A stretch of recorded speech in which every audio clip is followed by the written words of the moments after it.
Ayan, good morning po sa lahat. Nandito na po yung bagong deliver sa aming manok. Maraming salamat po sa lahat po ng suporta nyo. Lalong-lalo na po doon sa nagpautang sa amin kasi kulang po yung pambayad namin sa manok. So, nanghiram muna kami.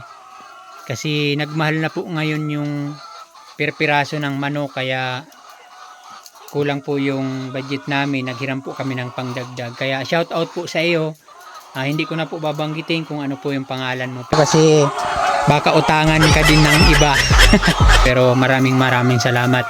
Diyos na po ang bahala sa yung magbalik ng yung tulong sa amin.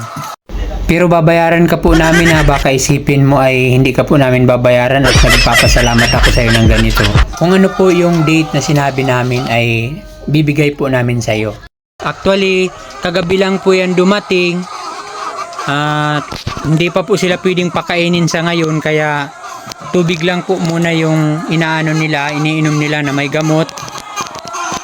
Hindi pa po sila pwedeng kumain ngayon kasi umalis po yan sa Nueva Ecija ay nung May 2. Ngayon po ay dumating po siya ng May 4 ng alas 11 ng gabi dito sa amin. At nadala po namin dito sa farm ay halos alas 12:30 na ng gabi. Lahat na po yun. Yan po yung dating nila dito. Yan po yung bagong decalbs white namin na paitlogin. Yung mga hindi ko pa po nadadalhan ng itlog, yung kinukulang-kulang sa deliver naming itlog. Ngayon po mapupunaan na po namin. Puno na po, lahat na po may laman itong kulungan namin ng manok. Ayan, 4 na palapag po yung ginawa ko. 1, 2, 3, 4. Dito rin po sa kabila 4 din po yan. Tapos ito pong unang gawa po namin ay 3 palapag lang kabilaan, so bali 6 lang.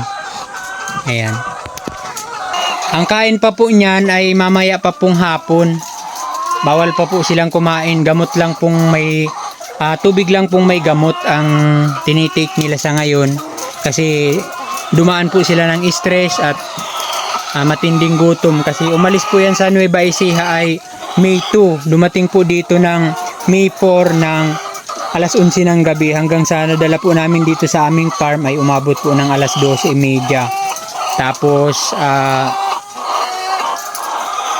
saka po nilagay dito sa box. So maraming stress po yung dinaanan nila. Mas maganda po pala pagka mapadeliver po kayo na gabi kasi hindi po gaanong stress yung manok sa mga dinadaanan at hindi po nila nakikita. Hindi pa po gaanong nagagagalaw yung iba. Ayan turulog pa sila. Ayan, kasi sobrang pagod po yung dinaanan nila. Yan, natutulog pa.